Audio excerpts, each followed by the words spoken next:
In 2011, in Gary, Indiana, there was a house people pretended not to see. It wasn't abandoned. It wasn't broken. It was worse than that. It was the kind of house people crossed the street to avoid, the kind of place where children stopped laughing when they walked past it. Windows were dark, even in daylight. The curtains never moved, not even when the wind did. Dogs barked at every other house on the block, but when they reached this one, they growled and pulled away, whining like something inside was staring back at them. Latoya Ammons didn't believe in any of that when she moved in with her 3 children. She believed in rent, in bills, in survival. The landlord smiled too much when he handed her the keys, like he was relieved to finally be rid of them. There was a pause, like he wanted to say something, then decided not to. She would later realize that was the moment someone should have warned her. No one did. The first days were quiet, heavy quiet, the kind you don't notice until it's right next to your ear. The house creaked, but houses do that. Doors made sounds, but doors do that too. It was easy to explain things during the day. It is always easy to explain things during the day. Night is different. The first night, the house listened. The second night, it learned their names. By the third night, it began to use them. Footsteps began in the hallway at exactly 2:47 a.m. Not fast, not slow, measured, heavy. They stopped outside each bedroom door, one after another, as if counting who slept where. The doorknobs turned just enough to click, then stopped, like someone was testing them, like someone wanted inside but enjoyed waiting. Scratching sounds came from inside the walls, not frantic like rats, patient, long, fingernails dragging slowly across wood and plaster, sometimes right beside where someone sat, sometimes directly behind their heads. When they knocked on the wall, the knocking came back, from behind them. The children changed first. Children always do. They stopped playing in certain rooms. They refused to go into the basement at all. They started sitting on the floor with their heads tilted, listening, then saying, "Shh, it's talking again." Sometimes they would laugh without smiling. Sometimes they would cry and not remember why. One of them whispered at dinner, "Mom, don't sit in that chair. He doesn't like you sitting there." When asked who he was, the child pointed to empty air and slowly shook his head, as if afraid of getting the answer wrong.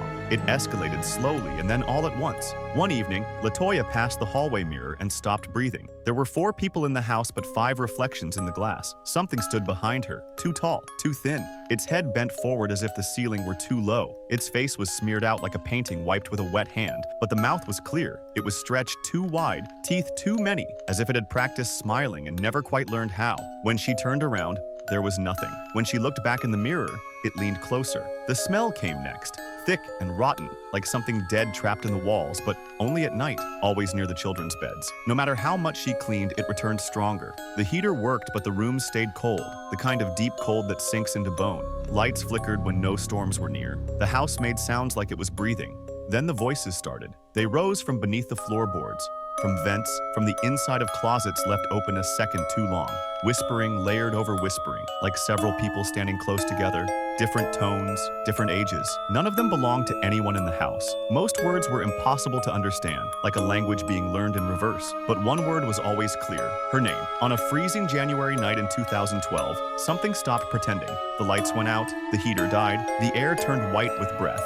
The youngest child sat up in bed and started laughing. Not the laugh of a child, but a broken, doubled sound, like 2 voices trying to laugh through the same throat. His eyes rolled back and then snapped forward, black from edge to edge. He turned to his mother and said very calmly, "Don't look behind you." She turned anyway. Something impossibly tall stood there, its head nearly touching the ceiling.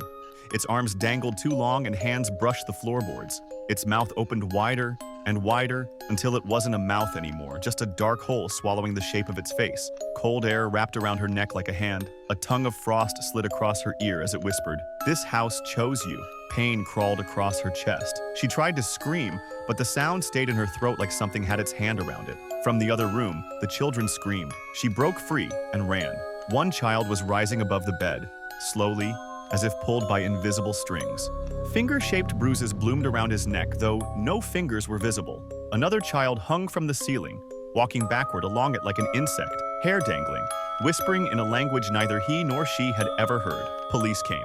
They joked as they walked in.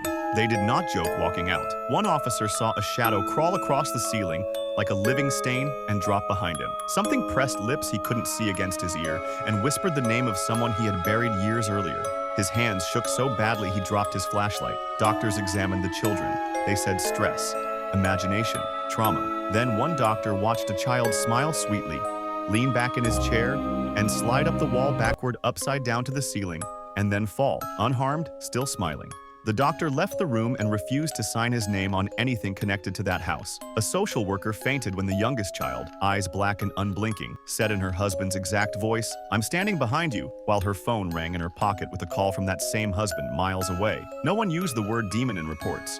But no one ever came back either. Exorcism became the last language anyone had left. The priest came quietly, like someone entering a hospital room where a person is already gone. He began to pray. The temperature dropped further. The walls began to shake, not like an earthquake, but like something inside them was pushing outward, wanting skin. The child's body bent at angles no human spine should reach, bones cracking like knuckles being popped by something bored. His mouth opened wider than it should have, and dozens of whispering voices poured out at once, overlapping, some crying, some laughing, all saying the same thing: "She belongs to us." Holy water hissed like oil in a pan when it touched the floor. Crosses turned upside down one by one, like someone invisible was walking past them. Doors slammed so hard, cracks split through the frames. A shape crawled beneath the priest's chair. Cold fingers gripped the back legs and dragged him an inch across the floor without touching his body. He did not stop praying. That was the only rule. Do not stop. The laughter ended first.